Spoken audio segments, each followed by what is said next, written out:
Assalamualaikum warahmatullahi wabarakatuh. Halo semuanya, jumpa kembali dengan saya, Kang Restu. Apa kabar kalian semua?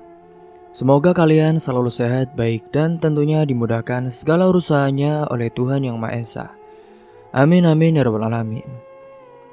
Oke, seperti biasa, kali ini saya akan menceritakan sebuah kisah horor. Dan sebelum masuk ke ceritanya, bagi kalian yang baru bergabung, jangan lupa klik tombol subscribe-nya. Klik juga lonceng notifikasinya serta like video ini, agar kalian tidak ketinggalan cerita-cerita menarik dari channel kami. Oke, terima kasih. Dan langsung saja tanpa berlama-lama lagi, bagaimana kisahnya? Ini dia ceritanya. Farul duduk di dalam mobilnya dengan wajah penuh determinasi. Setelah kejadian beberapa hari yang lalu, ia sadar bahwa menekan Nabila secara langsung pasti tidak akan berhasil. Gadis itu bukanlah tipe yang mudah dipaksa, dan ia harus memainkan strategi yang lebih halus. Jika ia tidak bisa merebutnya secara frontal, maka ia harus menciptakan situasi di mana Nabila tidak punya pilihan selain bersamanya. Hari itu ia mendapat kabar bahwa Nabila dan Barul akan pulang bersama seperti biasanya. Tapi kali ini Farul sudah menyiapkan rencananya sendiri. Siang hari sebelum perkuliahan berakhir, Farul menyelinap ke parkiran motor, tempat Barul biasa memarkir kendaraannya. Ia menunggu momen yang tepat, lalu berpura-pura melihat sekitar. Setelah yakin tak ada yang memperhatikannya, ia berjalan santai mendekati motor Barul dan juga jongkok di sebelahnya. Dengan cekatan ia mengeluarkan sebuah benda kecil dari sakunya. Itu adalah seperti sebuah jarum kecil yang sudah dipersiapkan sebelumnya. Ia menusukkan jarum itu perlahan ke salah satu ban motor Barul, cukup dalam agar anginnya keluar secara perlahan, tapi tidak langsung terlihat kempes. Dengan begitu Barul tidak akan menyadarinya saat itu juga. Rencananya cukup sederhana. Ketika Barul hendak mengantar Nabila pulang, ia akan menyadari banyak kempes dan tidak punya pilihan selain meninggalkan motornya. Dan saat itulah Farul akan muncul dengan mobilnya, menawarkan tumpangan kepada Nabila. Sempurna. Setelah selesai, Farul berdiri dengan ekspresi yang puas, lalu berjalan menjauh seolah tidak terjadi apa-apa. Kini ia hanya perlu menunggu semuanya berjalan sesuai dengan rencana. Kuliah selesai lebih cepat dari biasanya. Mahasiswa mulai keluar dari kelas dengan wajah lega. Sebagian langsung menuju kantin ataupun parkiran untuk pulang. Nabila dan Barul berjalan santai keluar dari gedung perkuliahan, berbincang tentang tugas-tugas yang harus mereka kerjakan. Aku harus beli beberapa buku tambahan deh buat referensi tugas kita. Kayaknya kita harus mampir ke toko dulu sebelum pulang. Ya udah sayang, aku temenin ya. Kita langsung ke sana sekarang. Ucap Barul tersenyum kecil. Iya kak, ayo. Nabila mengangguk. Mereka berdua pun berjalan menuju parkiran, tidak menyadari bahwa dari kejauhan Farul sedang mengamati mereka dengan tatapan penuh harap. Saat Barul sampai di motornya dan bersiap untuk menghidupkan mesin, ia tiba-tiba merasakan sesuatu yang aneh. Ban belakang motornya terasa lebih rendah dari biasanya. Ia pun turun menduk dan matanya langsung membelalak. Loh, sial, gumamnya dengan pelan. Nabila yang melihat itu pun langsung bertanya, kenapa kak? Barul mengusap rambutnya dengan pasrah. Ini loh Bil, ban belakangku kempes. Nabila ikut melihat dan menghela nafas saat itu. Waduh, terus gimana dong kak? Kita kan harus ke toko buku dulu. Lagian, ini juga sudah mepet malah lagi waktunya. Nanti kan aku juga ada tugas. Gimana ya? Tapi kalau kita ke tambal ban dulu, kita nyarinya lama, Bil. Di saat itulah seperti yang sudah direncanakan, Farul muncul dengan mobilnya. Ia keluar dengan langkah santai seolah baru saja kebetulan lewat. Eh, ada masalah? Tanyanya dengan nada dibuat-buat peduli. Barul mendongak dan mengangguk. Iya nih, ban motorku kempes. Rul, lo ada ini gak? Pompa pakai apa gitu? Farul memasang ekspresi simpatik. Waduh, ya gue sih gak bawa pompa lah. Lagian kan gue mobil, sedangkan lo motor. Sial banget ya nasib lo. Kayaknya kenapa aku tuh? Atau apa tuh? Ia lalu menoleh ke Nabila setelah berbicara kepada Barul. Bil, kelihatannya kok lo buru-buru banget sih. Kalau gitu biar aku aja yang anterin. Gimana? Kebetulan kan aku juga mau lewat rumah kamu. Nabila menatap Farul dengan ekspresi ragu. Ia tahu bahwa Farul selalu berusaha mendekatinya. Dan meskipun ia tidak membenci pria itu, ia juga tidak ingin memberi harapan yang salah. Gak usah deh kak, aku juga masih mau ke toko buku dulu kak, kata Nabila akhirnya. Farul menahan dengan panas. Oh, kalau gitu aku juga kan bisa anterin kamu ke toko buku dulu, baru kita pulang, iya kan? Nabila tersenyum sopan saat itu, tapi tetap menggeleng. Maaf kak, aku lebih suka sama Kak Barul aja. Aku temani dia aja kak, cari bengkel dulu. Nanti biar kita tetap ke toko buku bareng. Farul merasakan dadanya bergejolak. Ia sudah menyiapkan rencana ini dengan matang. Tetapi lagi-lagi Nabila tetap menolaknya. Loh, gak apa-apa Bil, santai aja ayo. Aku kan ada mobil, lebih nyaman daripada kamu harus jalan keringetan nunggu di bengkel. Lagian kan kamu kelihatannya buru-buru banget tuh. Tadi teman-teman kamu juga aku lihat sedang nugas. Emangnya kamu gak kasihan? Namun Nabila tetap pada keputusannya. Enggak Kak Farul, makasih ya. Aku tetap di sini aja bareng Kak Barul. Barul yang dari tadi diam hanya menatap Farul dengan ekspresi yang tenang. Ia tidak merasa perlu mengatakan apapun, karena ia tahu bahwa keputusan ada di tangan Nabila.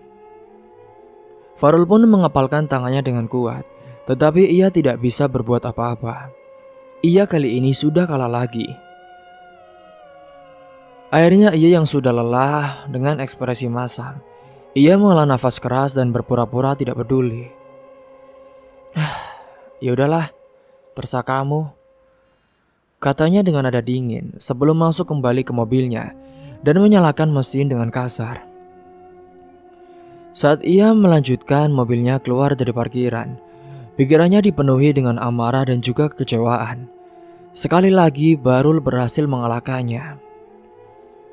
Nabila bukan hanya menolak tawarannya, tetapi juga lebih memilih pria sederhana itu ketimbang dirinya yang jelas-jelas lebih mampu dalam segala hal. Apa sih yang dia lihat dari Barul? Orang miskin gitu kok disenangi. Sedangkan gue anak pejabat, naik mobil. Gila. Gumamnya sendiri sambil menggertakkan gigi. Kali ini ia tahu bahwa cara-cara biasa tidak akan berhasil. Nabila terlalu keras kepala, terlalu yakin dengan pilihannya. Farul pun kini yang mengeram marah. Sepertinya ia memang harus mencoba cara lain. Cara yang lebih ekstrim dan juga menantang meskipun dengan cara yang cukup mengerikan. Nabila dan Barul pun berjalan berdampingan saat itu, mendorong motor yang banyak kempes menuju bengkel terdekat. Matahari sore masih cukup terik membuat keringat mulai muncul di dahi mereka. Meski begitu Nabila tetap tersenyum. Tidak keberatan sedikit pun harus berjalan jauh seperti ini. Maaf ya Bil, jadi merepotkan, kata Barul sambil melirik ke arahnya. Nabila tertawa kecil. Gak apa-apa kok kak, aku malah senang bisa nemenin kamu.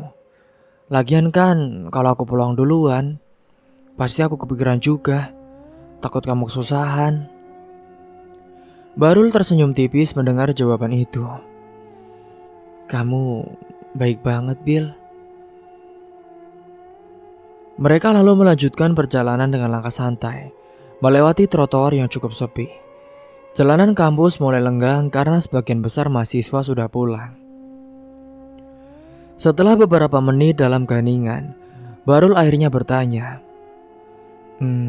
aku boleh nanya sesuatu nggak? Nabila lalu menoleh ke arahnya. Boleh kok kak, tentu. Emangnya mau tanya apa? Barul tampak berpikir sejenak sebelum akhirnya berkata, emangnya kenapa kamu nolak tawaran Farul tadi? Bukannya dia lebih nyaman ya naik mobil? Nabila menghela nafas sebelum menjawab. Karena aku lebih nyaman sama Kak Barul. Jawaban itu cukup mengejutkan Barul. Ia menatap Nabila dengan ekspresi tak percaya. Tetapi gadis itu tetap berjalan dengan santai seolah jawabannya bukan sesuatu yang besar. Kamu tahu sendiri kan gimana Farul? Dia itu terlalu gimana ya? Dia sombong. Aku gak suka cowok yang sombong kak. Apalagi yang merasa bisa memiliki sesuatu hanya karena dia punya segalanya. Lagian kan kekayaan dia bukan punya dia, punya ayahnya. Aku juga gak tahu apakah duitnya halal. Nabila, gak boleh gitu. Farul juga kan, dia masih saudaraku. Iya kak, maaf. Lagian biasanya kan pejabat sukanya korup. Barul pun mengangguk saat itu bisa memahami perasaan Nabila. Farul memang selalu tampil dengan penuh percaya diri bahkan cenderung sombong. Tapi emangnya kamu gak takut ya? Kalau suatu waktu dia jadi semakin marah sama kamu? Aku gak peduli ya kak.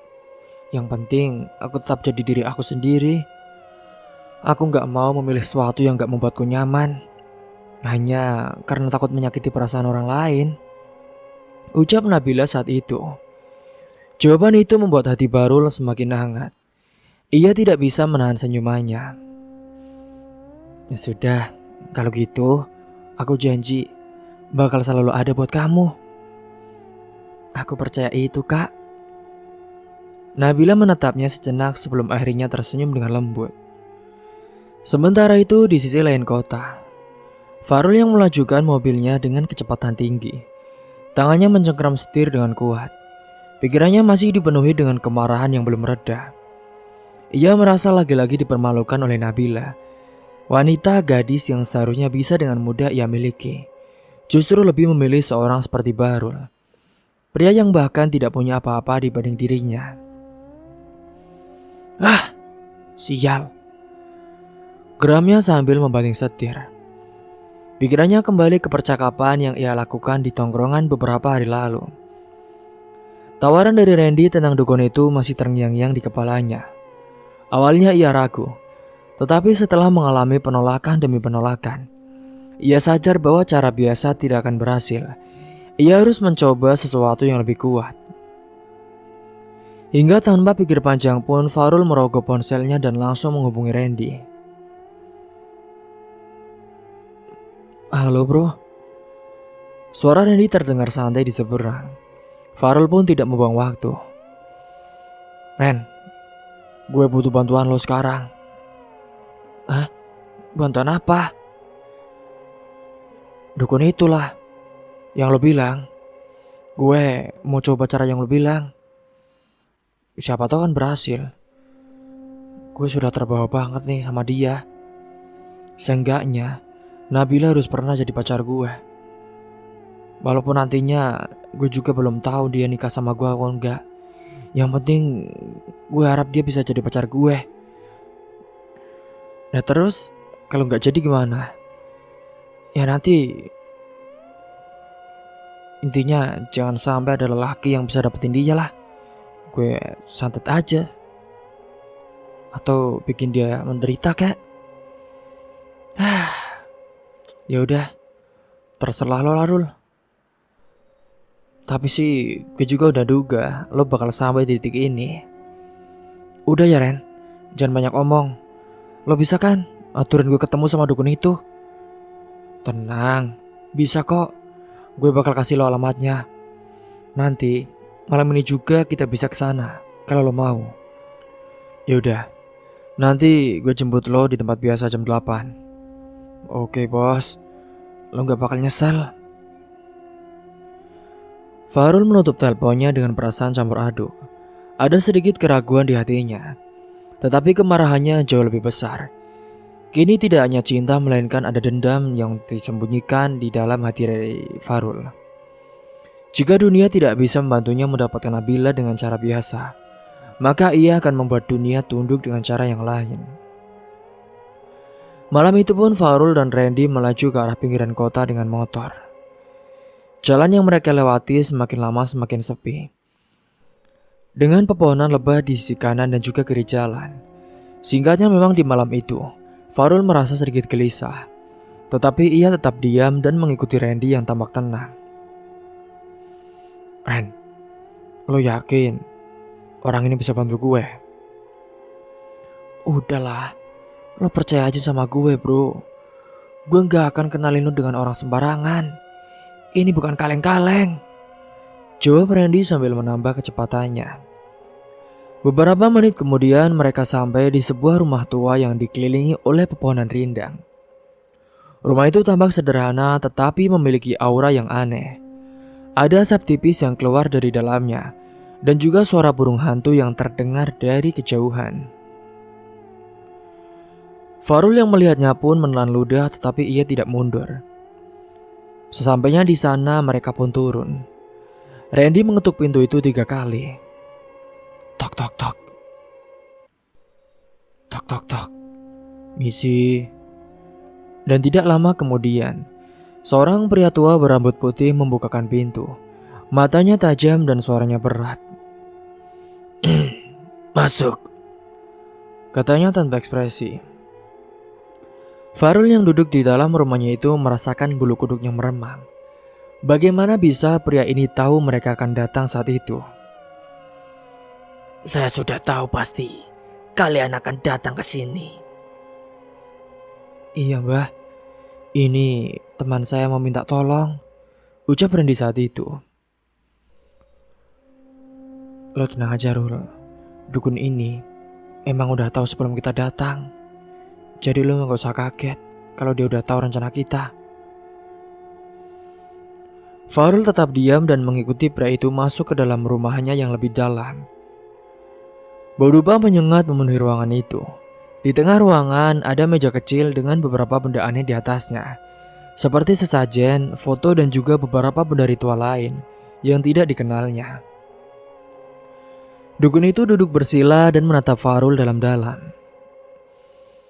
Jadi, kau ingin membuat seseorang jatuh cinta kepadamu?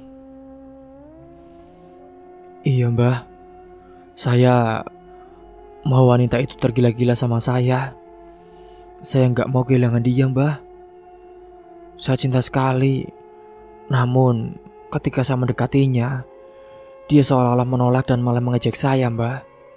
Jadi saya harap, jika pelet ini tidak berhasil, saya ingin buat dia menderita mbah. Mudah saja. Yang penting ada ininya. Iya mbah, kalau soal uang paham, itu hal mudah. Dukun itu pun mengangguk pelan, lalu mengambil sesuatu dari dalam laci. Sebuah botol kecil berisi cairan berwarna kemerahan.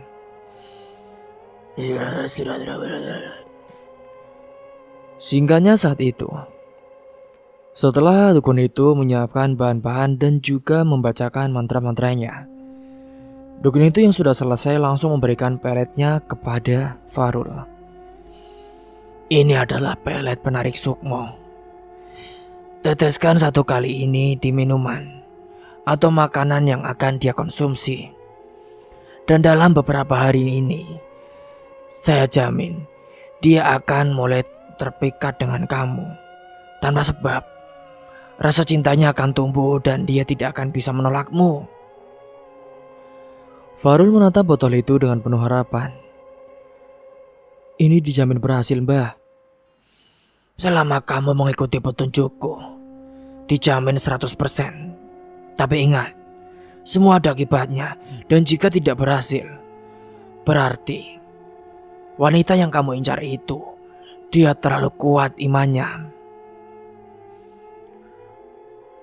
Iya, Mbah. Terima kasih. Saya tidak peduli dengan akibatnya, Mbah. Yang terpenting, wanita itu bisa tergila-gila denganku. Farul memang tidak peduli dengan akibatnya yang akan terjadi nantinya. Yang terpenting baginya adalah membuat Nabila berpaling kepadanya. Terus, apa yang harus saya lakukan, Mbah? Tanyanya dengan suara mantap. Dukun itu memberikan botol itu kepadanya. Gunakanlah ini dengan bijak dan jangan pernah menyesalinya. Ingat, 1 tetes saja. Jika kamu tamak dan kamu gegabah, kamu dengan menambahkan berpikir jika semakin banyak dia akan cepatnya, maka itu bisa saja menjadi bumerang bagi kamu. Iya, Mbah. Makasih. Farul pun menerima botol itu dengan tangan gemetar. Tetapi di dalam hatinya, ia merasa kemenangan sudah semakin dekat. Kali ini Nabila tidak akan bisa menolaknya lagi. Hingga setelahnya dari itu, dia pun pulang dengan perasaan gembira, siap merencanakan rencananya mulai keesokan harinya. Pada siangnya, matahari yang bersinar terik di atas kampus membuat udara siang itu terasa begitu menyengat. Banyak mahasiswa yang memilih berteduh di bawah pepohonan atau menghabiskan waktu di kantin untuk sekedar menyesap minuman dingin. Suasana di kantin cukup ramai dengan suara gelak tawa dan juga obrolan mahasiswa yang memenuhi udara. Di sudut kantin, Nabila duduk bersama teman-temannya. Ia mengenakan blausa putih yang dipadukan dengan rok denim panjang. Penampilannya tetap terlihat anggun meskipun cuaca panas. Ia sedang asik bercanda dengan teman-temannya. Sesekali menyeruput es teh manis yang mulai mencair di gelasnya. Tak jauh dari sana, Farul memperhatikan Nabila dengan penuh harapan. Sejak mendapatkan cairan pelet dari dukun 2 hari yang lalu, ia sudah menunggu momen yang tepat untuk memberikannya pada Nabila. Ia yakin begitu gadis itu meminumnya, semuanya akan berubah. Nabila akan mulai merasakan ketertarikan kepadanya, memikirkannya setiap saat dan akhirnya jatuh dalam pesonanya. Farul yang duduk di sudut kantin pun berpura-pura membaca sesuatu di ponselnya sambil tetap mengamati situasi. Ia melihat bagaimana Nabila tersenyum, tertawa dan juga berbicara dengan santai. Ia benar-benar ingin melihat senyuman itu ditujukan untuknya, bukan untuk orang lain, terutama bukan untuk Farul. Saat itu Nabila tiba-tiba berdiri. Ia melihat ke arah lapangan basket di mana Farul dan juga beberapa temannya sedang bersiap untuk bertanding kecil-kecilan. Tanpa pikir panjang, Nabila pamit sebentar kepada teman-temannya dan berjalan menuju lapangan basket saat itu. Farul pun tersentak saat itu. Wah, ini nih kesempatan emasku. Dengan cepat saat itu, ia meraih botol kecil berisi pelet yang ia bawa di dalam sakunya. Tangan kanannya menggenggam erat botol itu, sementara matanya tetap waspada memastikan tak ada yang memperhatikannya. Langkahnya hati-hati saat mendekati meja Nabila. Minuman gadis itu masih tersisa setengah. Farul memastikan bahwa teman-teman Nabila sedang sibuk berbicara satu sama lain sebelum dengan cepat membuka tutup botol dan menuangkan cairan merah ke dalam es teh manis itu. Namun tepat saat ia sedang menuangkannya, seorang mahasiswa yang lewat pun tanpa sengaja menyenggol lengannya. Farul terkejut dan tersentak ke depan, membuat botol di tangannya pun menumpahkan lebih banyak cairan ke dalam gelas Nabila dari yang seharusnya. Hati-hatilah bro kalau jalan, seru mahasiswa yang menyenggolnya. Farul pun langsung memasukkan botol ke sakunya dan berusaha terlihat biasa saja. Ia pun menghela nafas dan mencoba menenangkan dirinya. Tidak ada yang memperhatikan apa yang baru saja terjadi. Dan yang penting, cairan itu sudah bercampur dengan minuman Nabila. Aduh, banyak sekali lagi nuanginya. Gimana ya efeknya ya? Karena dukun itu kan hanya tetes saja. Aduh, ya udahlah, bodo amat. Siapa tahu ini kan pertama juga, bisa bikin dia langsung tergila-gila lah. Ia pun mundur perlahan dan kembali ke tempat duduknya. Sekarang ia hanya perlu menunggu hasilnya. Setelah memberikan dukungan kepada Bahrul dari lapangan basket, Nabila pun kembali ke kantin dan meminum minuman itu. Saat itu tidak ada reaksi apapun dari Nabila. Hingga hari itu pun berjalan seperti biasanya. Singkatnya 2 hari telah berlalu sejak kejadian itu. Farul yang menunggu dengan penuh harap setiap kali melihat Nabila. Ia berharap akan ada perubahan dalam sikap gadis itu. Entah mulai memandangnya lebih lama, mencari-cari keberadaannya atau bahkan menghampirinya dengan alasan apapun. Namun yang terjadi malah sebaliknya. Nabila tetap seperti biasa, tidak ada tanda-tanda bahwa ia mulai tertarik pada Farul.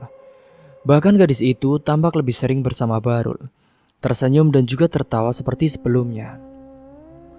Farul mulai merasa ada yang salah. Bukankah dukun itu bilang efeknya akan terasa dalam beberapa hari? Lalu kenapa tidak ada perubahan sama sekali? Di kantin saat itu Farul duduk dengan wajah kesal. Randy yang duduk di seberangnya pun tertawa kecil. Lo yakin itu peletnya manjur bro? Ya harusnya manjur lah Ren. Gue juga kan udah tuangin ke minumannya 2 hari lalu. Tapi kok dia masih aja cuek ya sama gue. Ya mungkin lo kebanyakan kali nuanginya. Banyakan? Iyalah, lo gak ingat. Kata dukun itu kan beberapa tetes saja. Pelet itu harusnya dituangi dikit aja. Kalau lo kebanyakan, siapa tahu efeknya jadi beda. Atau malah gak berefek sama sekali. Sialan. Mana gue udah bayar 5 juta lagi. Brengsek. Farul terdiam saat itu. Ia teringat kembali kejadian di kantin waktu itu. Bagaimana ia tersenggol saat menuangkan cairan itu. Dan bagaimana hampir setengah botolnya tumpah ke dalam minuman Nabila. Seketika hatinya mencelos. Sementara itu di tempat lain Nabila yang sedang duduk di kelasnya merasa tidak enak badan sejak pagi sudah hampir 2 hari ini. Wajahnya terasa panas seperti terbakar, tetapi bukan karena demam. Setiap kali ia berkaca wajahnya tampak agak kemerahan, padahal ia tidak sedang memakai make up yang berlebih atau terkena matahari langsung. Loh, aku kok ngerasa agak aneh ya. Gumaiman sambil mengelus pipinya. Rina yang duduk di sebelahnya pun menoleh. Kamu kenapa, Bil? Entahlah, Rin. Wajahku kok panas gini ya. Waduh, mana gatal sekali lagi. Rina memperhatikannya sejenak lalu mengernyit. Iya sih, dari tadi aku lihat wajahmu kayak lebih merah dari biasanya. Kamu alergi ya? Atau demam apa? Nabila menggeleng. Enggak, Rin. Badanku gak panas. Aku juga gak makan apapun yang alergi bagi wajahku dan badanku. Cuma rasanya wajahku aja yang kayak terbakar. Rina tampak berpikir sejenak. Mungkin kamu alergi kali. Atau kamu ada makanan yang bikin efek begitu. Coba diingat-ingat. Barangkali kamu lupa. Nabila menghela nafas. Ia sendiri bingung. Sejak kemarin wajahnya memang terasa panas tanpa sebab yang jelas. Ia merasa tidak ada yang berubah dalam pola makannya ataupun aktivitasnya. Semuanya terasa normal kecuali satu hal. Rasa panas di wajahnya yang tak kunjung hilang. Sementara itu Farul yang masih duduk di kantin mengetuk-ngetukkan jarinya ke meja dengan gelisah.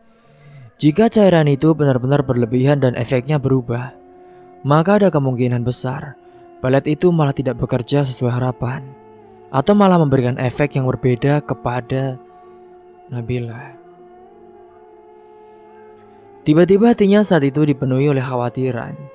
Jika sesuatu yang buruk terjadi pada Nabila karena kesalahannya, apa yang harus ia lakukan? Tidak mungkin. Pelet itu seharusnya tidak berbahaya. Aku kan hanya ingin Nabila tertarik, bukan menyebabkan hal buruk terjadi. Namun sekarang melihat kenyataan bahwa Nabila tidak menunjukkan tanda-tanda jatuh cinta. Sementara saat itu Farul sendiri mulai merasa ada yang tidak beres. Farul mulai merasa cemas. Lo yakin pelet itu gak ada efek sampingnya kan? Gue gak tahu pastilah bro. Tapi kalau lo udah pakai terlalu banyak, siapa tahu ada efek yang beda dari yang seharusnya. Farul meremas rambutnya sendiri. Dan di sisi lain, Nabila masih duduk di kelasnya, berusaha mengabaikan rasa panas di wajahnya yang terus-menerus mengganggu. Tanpa ia sadari sesuatu sedang terjadi dalam tubuhnya, sesuatu yang belum pernah ia alami sebelumnya. Dan itu semua karena ulah Farul. Kini singkatnya sudah 1 minggu berlalu sejak Nabila mulai merasakan panas yang aneh di wajahnya. Awalnya ia mengira itu hanya efek cuaca atau mungkin alergi biasa. Namun lama-kelamaan, kondisi wajahnya semakin memburuk. Kulitnya mulai memerah lebih parah dari sebelumnya. Muncul bintik-bintik kecil yang terasa gatal, lalu berubah menjadi luka yang semakin lama semakin membesar. Awalnya ia mencoba mengobatinya sendiri dengan salep dan juga obat antiseptik yang dibeli dari apotik. Tetapi bukannya membaik, justru semakin memburuk. Rasa sakit dan perih semakin menjadi-jadi, dan dalam beberapa hari, luka itu pun mulai mengeluarkan cairan nanah berbau busuk. Nabila yang biasanya ceria kini berubah menjadi sosok yang pendiam dan juga tertutup. Ia tak lagi keluar rumah, bahkan untuk sekedar menemui teman-temannya atau pergi ke kampus. Orang tuanya mulai khawatir melihat kondisi putri mereka yang semakin mengenaskan. Hingga suatu malam, ibunya mendekati Nabila. Dengan hati-hati saat itu dia memasuki kamarnya. Ia membawa semangkuk sup hangat, berharap putrinya mau makan meskipun sedikit. Dok. Nabila. Nak, ibu masuk ya. Suara lembut ibunya terdengar dari balik pintu. Tak ada jawaban dari dalam. Pelan-pelan sang ibu membuka pintu dan masuk ke dalam kamar. Ruangan itu terasa gelap dan juga sunyi. Nabila hanya duduk di tepi ranjang dengan wajah tertunduk. Rambut panjangnya dibiarkan terurai, sedikit menutupi bagian wajahnya yang kini mulai rusak. Ketika ibunya mendekat dan melihat kondisi wajah putrinya dengan jelas, air matanya langsung mengalir. Bagaimana tidak? Wajah yang dulu cantik dan juga bersinar, kini tampak rusak dan juga mengerikan. Kulit di sekitar pipinya mengelupas, luka bernanah tersebar di beberapa bagian wajahnya. Dan aroma busuk pun yang keluar dari lukanya membuat sang ibu hampir tak sanggup menahan tangis. Nabila, ini kenapa nak? Nabila tak menjawab, ia hanya terisak pelan. Lalu dengan suara lirih ia berkata, Aku gak tahu bu, aku gak tahu kenapa jadi begini. Sang ibu pun langsung memeluk putrinya erat menenangkan tangisnya. Meskipun dalam hatinya ia sendiri juga sangat panik dan juga sedih. Tak butuh waktu lama saat itu ayah Nabila pun masuk ke dalam kamar. Terkejut melihat kondisi anaknya saat itu. Bu, kita harus bawa Nabila ke dokter. Tapi dia gak mau keluar rumah pak. Dia bahkan gak mau bertemu siapapun. Ayahnya terdiam sejenak lalu menatap putrinya penuh kasih. Nabila, ayah janji nak, kita akan cari dokter terbaik untuk mengobati kamu. Kamu harus sembuh nak. Ya, ikut ke dokter ya. Nabila masih terisak, tetapi akhirnya ia pun mengangguk dengan pelan. Sementara itu keesokan harinya di kampus berita tentang Nabila yang mengalami kondisi aneh pun mulai menyebar. Awalnya hanya beberapa teman dekat yang mengetahui bahwa Nabila sedang sakit. Namun ketika Rina sahabatnya menceritakan kondisi Nabila kepada teman-temannya yang lain, kabar itu pun langsung menyebar dengan cepat. "Kamu serius, Rin? Wajahnya sampai bernanah." "Iya, katanya baunya juga busuk banget. Makanya dia gak masuk kampus." "Ya Tuhan, kasihan banget ya. Padahal kan Nabila cantik banget." Percakapan-percakapan seperti itu pun terus beredar di antara mahasiswa. Banyak yang merasa iba, tetapi tak sedikit juga yang merasa takut dan juga menganggap itu sebagai penyakit aneh. Kabar itu pun akhirnya sampai ke telinga Barul. Saat sedang bersiap untuk latihan basket, ia tiba-tiba dihampiri oleh Rina yang tampak panik. "Kak, lo udah dengar kabar Nabila belum?" "Kabar? Kabar apa?" "Nabila sakit parah, Kak. Wajahnya rusak. Aku tadi dari rumahnya. Terus kondisinya parah banget. Dia udah seminggu gak keluar rumah. Dan sekarang orang tuanya mau bawa dia ke dokter. Kamu harus lihat sendiri, Kak."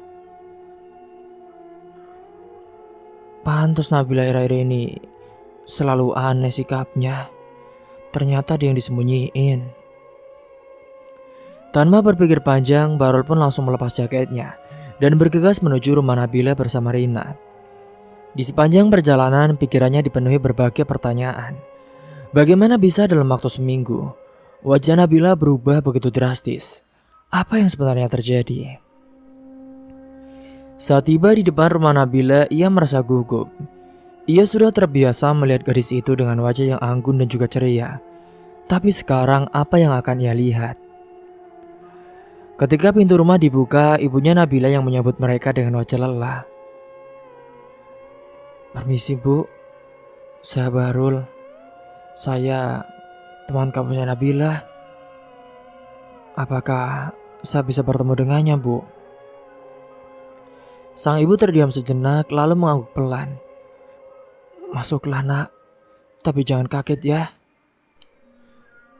Barul mengangguk lalu mengikuti ibunya menuju kamar Nabila. Setiap pintu kamar dibuka, detik itu juga jantungnya seperti berhenti berdetak. Ia melihat sosok Nabila duduk di tepi ranjang dengan kepala tertunduk. Cahaya dari jendela menyinari sebagian wajahnya, dan Barul bisa melihat dengan jelas luka-luka yang mengerikan di wajah gadis itu. Pipi yang dulu halus kini penuh luka bernanah, dan juga aroma busuk yang samar-samar tercium membuatnya sulit bernafas. Matanya langsung terasa panas. Ia tak percaya bahwa gadis yang selama ini ia kagumi harus mengalami penderitaan seperti ini. "Nabila." Suaranya bergetar. Perlahan Nabila mengangkat wajahnya, dan ketika ia melihat siapa yang datang, air matanya pun langsung jatuh. "Kak Barul." Tanpa ragu saat itu, Barul melangkah mendekat dan berjongkok di hadapan Nabila. Ia mengelurkan tangannya menggenggam tangan gadis itu dengan penuh kelembutan. "Nabila, kamu pasti akan sembuh. Kamu semangat ya. Kamu gak usah malu. Aku di sini selalu ada buat kamu." Nabila hanya bisa menangis mendengar ucapan dari Barul. "Tapi wajahku sudah buruk, Kak. Apakah kamu tidak malu?" "Tidak, Nabila. Sudah. Kakak yakin pasti kamu bisa sembuh." Sementara di tempat lain, Farul yang sudah mendengar kabar itu hanya duduk santai di kafe bersama teman-temannya. Ia memang sudah mendengar kabar tentang Nabila, tetapi alih-alih merasa bersalah, ia justru tersenyum sinis. Untunglah, efeknya bukan kepada aku, ternyata masih saja kepada Nabila. Jadi sekarang dia wajahnya hancur ya. Rasakan. Ucapnya sambil memainkan sedotan dalam gelas kopinya. Randy yang duduk di seberangnya pun menatapnya dengan ragu. "Rul, emangnya lo gak ngerasa bersalah gitu? Itu juga kan gara-gara pelet yang lo kasih. Bodoh amat lah.